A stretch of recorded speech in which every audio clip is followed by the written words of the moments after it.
primeiro está lá em Crônicas, a partir do verso 14, no capítulo 7, a partir do verso 11, e o segundo está em Josué. Palavra de Deus, segundo Crônicas 7, 11 a 18. Depois, o último verso que leremos é de Josué 3, 5. Palavra do Senhor ao nosso coração. Bíblia. Eu sei que os irmãos estão assentados, mas mesmo assentados, irmãos, diante da Bíblia, total reverência. É a palavra de Deus. A Bíblia vai ser lida, tudo cessa, não é verdade? É bonito isso na igreja. Vocês são muito especiais, vocês são muito comportados, eu acho muito bonito isso. A gente vai ler a Bíblia, todo mundo para, silêncio total. Outra coisa que eu quero elogiar vocês, muito bonita a atitude de vocês. Quando está lendo a Bíblia, parabéns, vocês não andam no templo, eu acho isso muito bonito. Quando vai entrar e está lendo a Bíblia, eu percebo que vocês param na porta. Parabéns, igreja. Vocês não são fanáticos, não. Vocês são reverentes. Parabéns, eu fico todo feliz. Por isso eu sou pastor da melhor igreja do mundo. Não tem em Nova York, Sharon, uma igreja igual essa.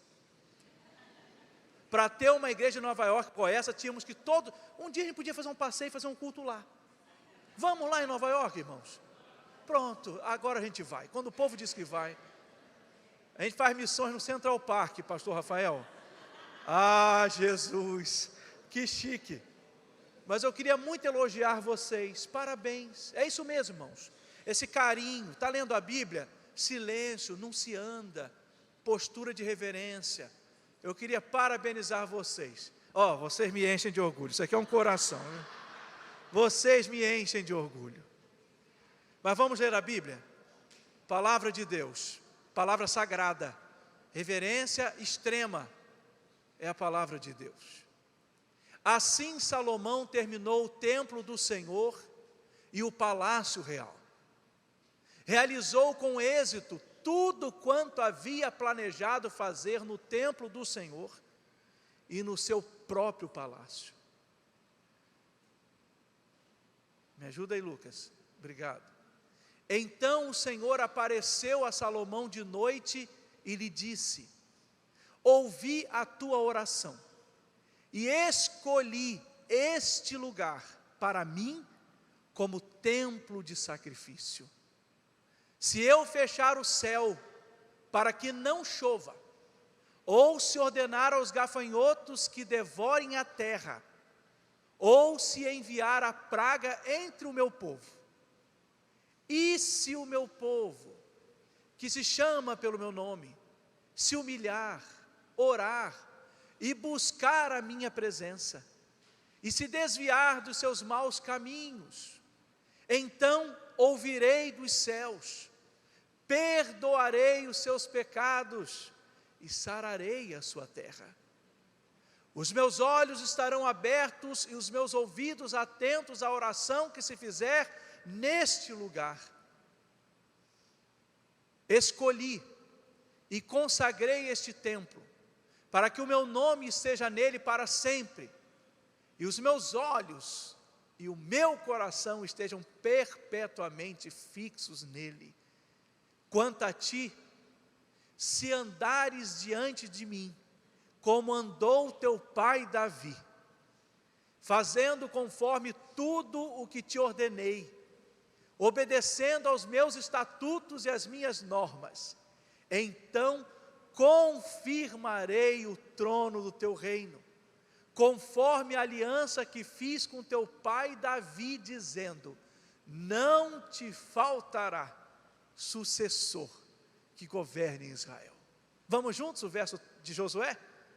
E Josué disse ao povo: santificai-vos, porque amanhã o Senhor fará maravilhas no meio de vós. Louvado seja o nome do Senhor.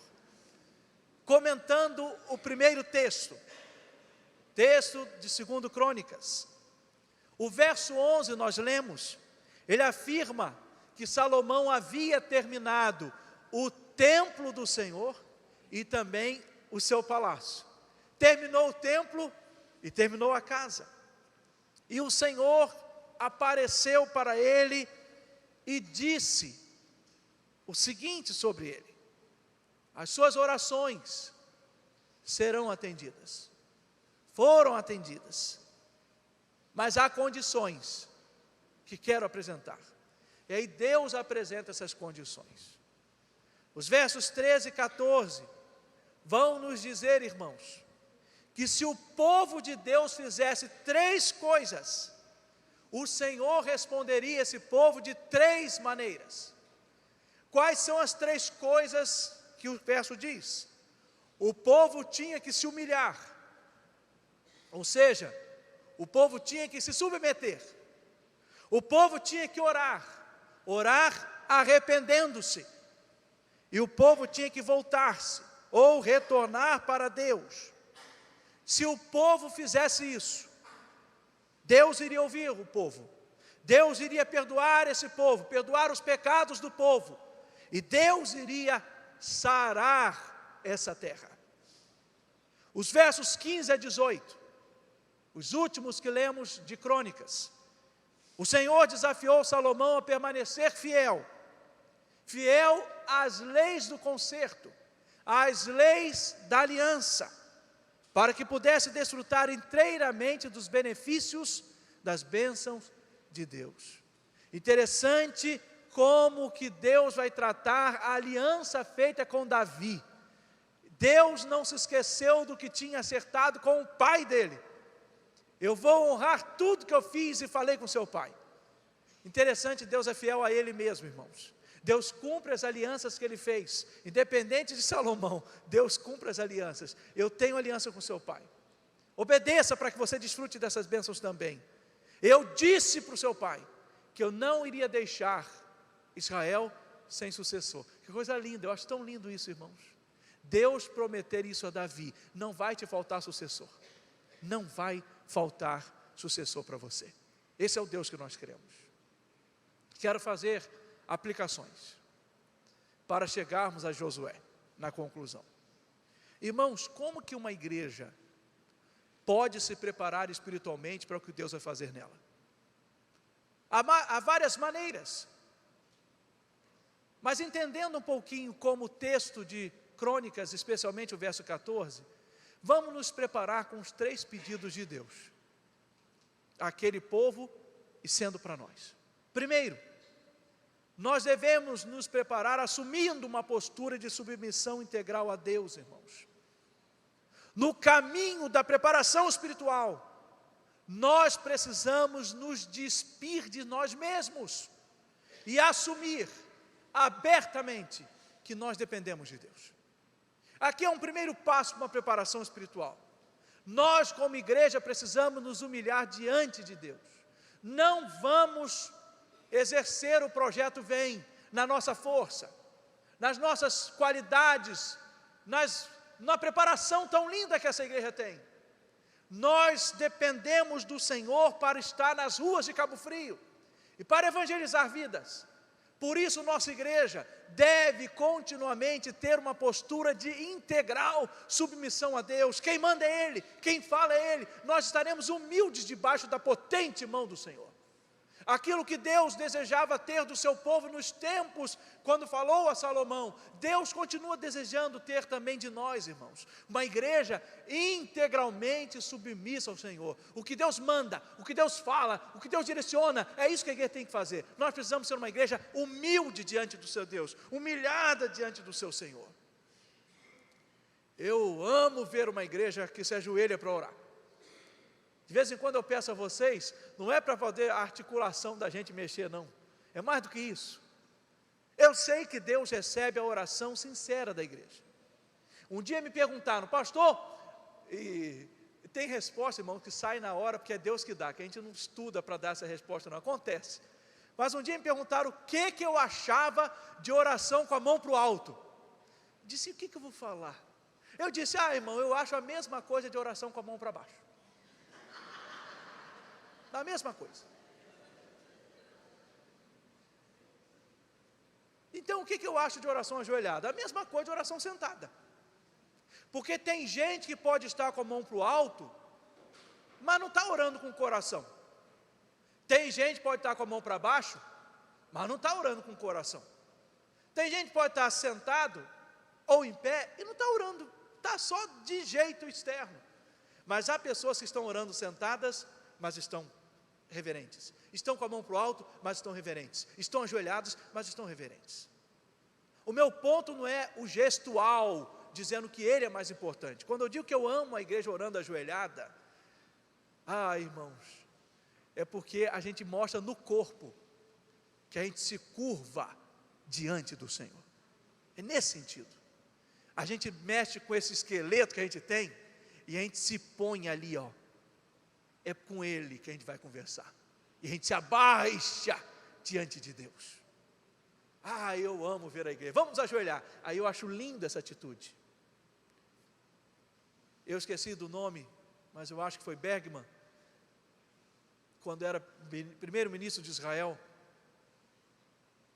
Ele esteve diante de um presidente norte-americano, desses históricos, e estavam pedindo uma certa postura de Israel, e o primeiro-ministro disse assim ao presidente: Israel só se curva diante do seu Deus.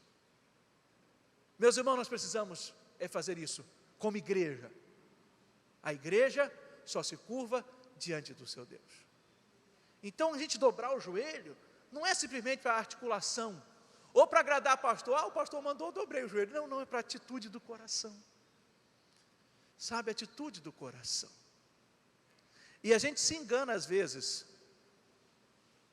externamente, porque nós somos humanos, mas Deus olha o que está lá dentro. Não adianta também ajoelhar e dizer assim, aí a gente ajoelha, e aí a gente está orando, e vocês não pensam isso não, viu? Vocês não pensam, mas alguém diz assim, mas pastor é enjoado, tem banco, para que mandou ajoelhar? Vocês não pensam isso não, mas é postura de submissão. Irmãos, a nossa igreja precisa ser assim, uma igreja que se põe humilhada diante do seu Deus. Humilhai-vos, pois, debaixo da potente mão de Deus, para que o seu tempo Ele vos exalte. Ajoelhar é um privilégio. Eu não lembro agora se é C.S. Lewis, eu esqueci quem falou, mas lembro que falou. Disse o seguinte, esse escritor: Deus tem poder suficiente para te pôr de pé. Ajoelhe-se, deixa que Ele põe você de pé. Ajoelhe-se, Ele vai te levantar. Meus irmãos, o que Deus mandar nós queremos, uma igreja em submissão.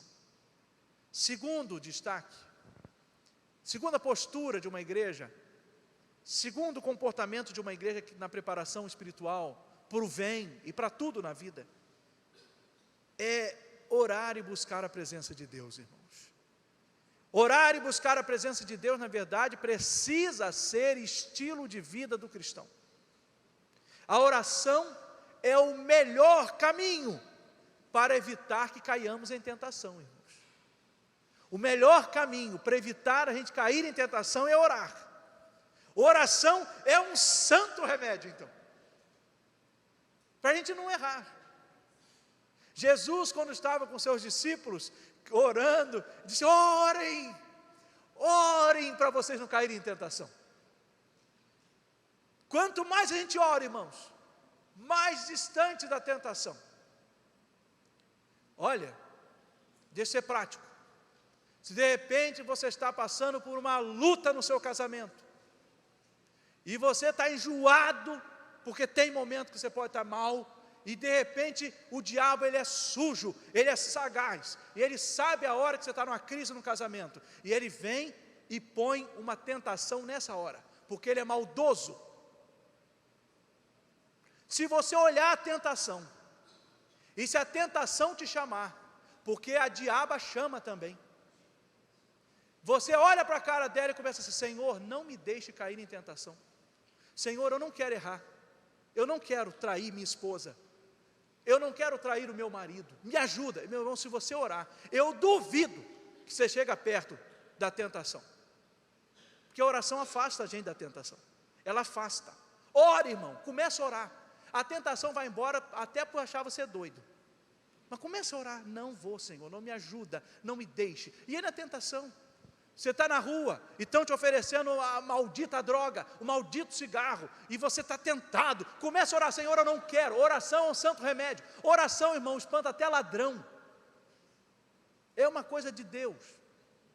Eu, quando estudava, saía de Niterói para ir para o Seminário do Sul, e tinha que acordar às 5 horas da manhã, a hora às 7, então 15 para as 6 eu estava atravessando, passando perto de um morro, porque tinha que chegar e tinha que pegar a barca de 15 para as 6, para chegar do outro lado no máximo às 7h10, umas 6h10, e pegar um ônibus para descer na Tijuca no local e caminhar até o Seminário do Sul um pouquinho. Mas, meus irmãos, um dia eu vi um grupo de gente vindo, e eles me olhavam, eu olhava para aqueles 3, e eu disse, é hoje. Eles não estão me achando bonito, não pode ser. E vem, e vai. Ah, meus irmãos, eu disse, Senhor meu Deus, abençoa Niterói.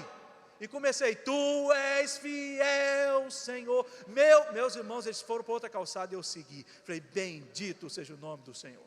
Eles me acharam doido, não sei o que aconteceu, mas Deus me livrou do laço do passarinheiro. Cantei, Tu és fiel, Senhor, no meu casamento. Cadê disso, Thaís? Que eu lembrei dos ladrões saíram fora. Eu disse, Senhor, me ajuda, porque agora o bicho vai pegar. Deus guardou, irmãos. Oração ajuda. Mas deixa eu dizer uma coisa para vocês.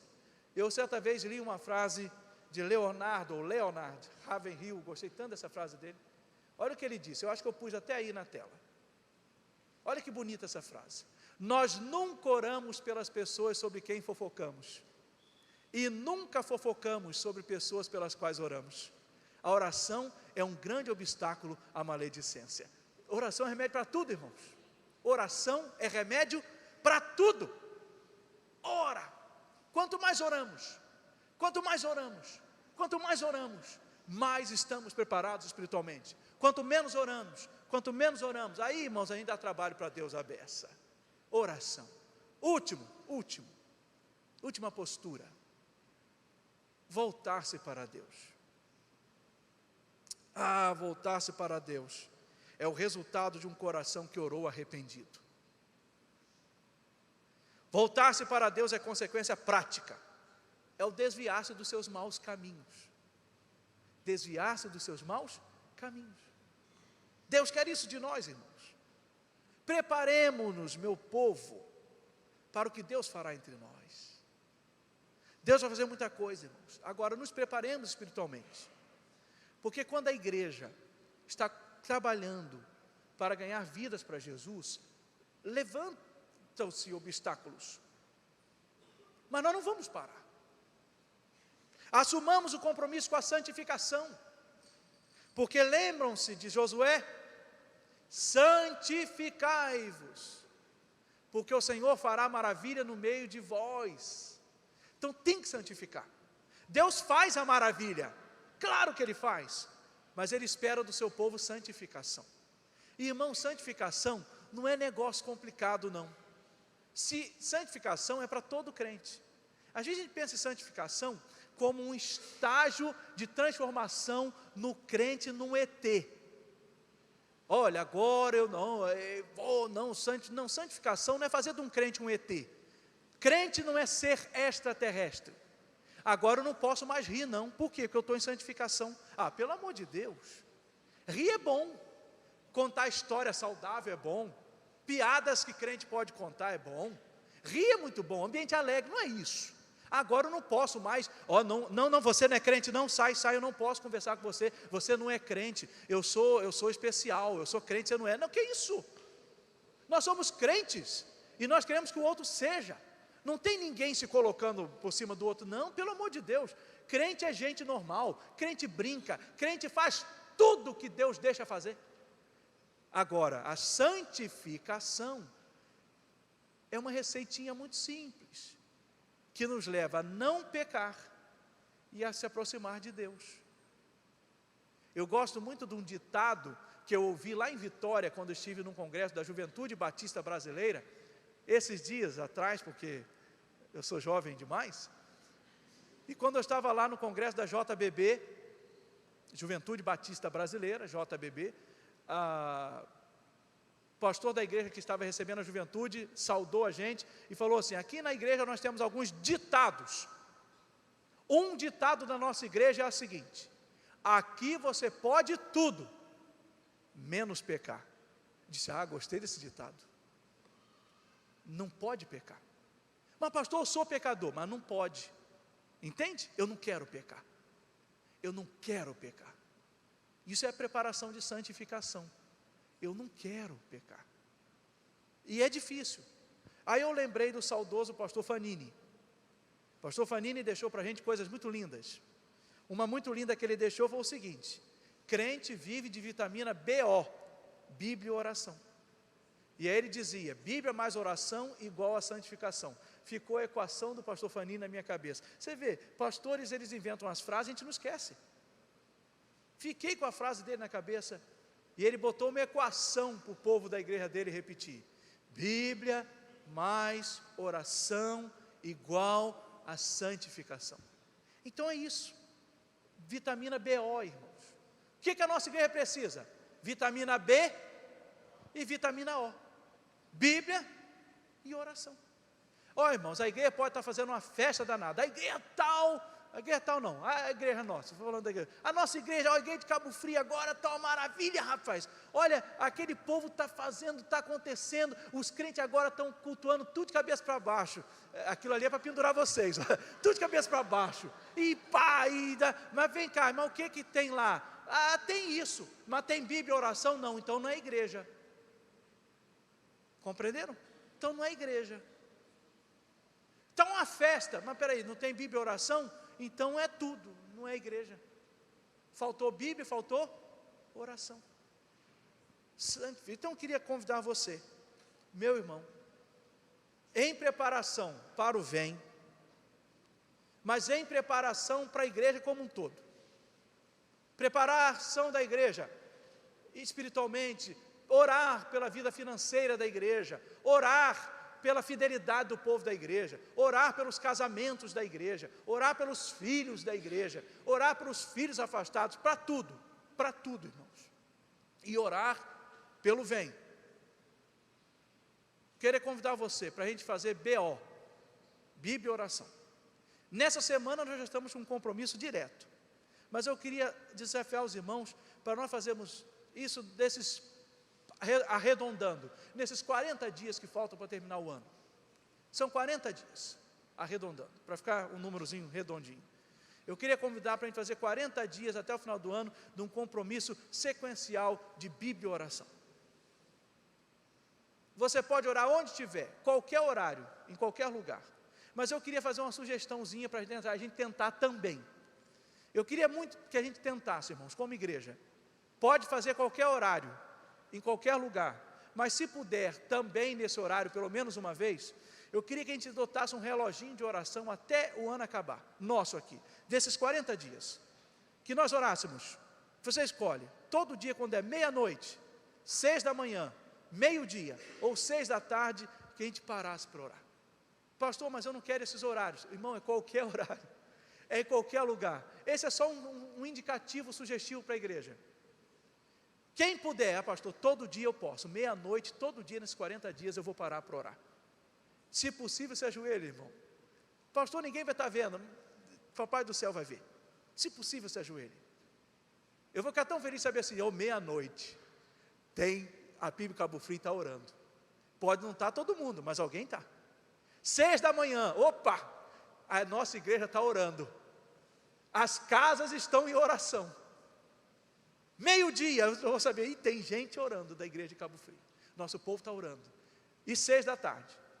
Você pode orar a qualquer horário, mas nesses também, se puder, pastor, um horáriozinho eu vou fazer. E a gente tentar nesses 40 dias para o ano acabar, orar. 6 da manhã, meio-dia, 6 da tarde e meia-noite. Qualquer um desses 4 horários. Estabelece um, mas eu ficaria tão feliz de saber, tem gente da igreja orando nesse horário. Tem gente, a igreja está ajoelhada agora.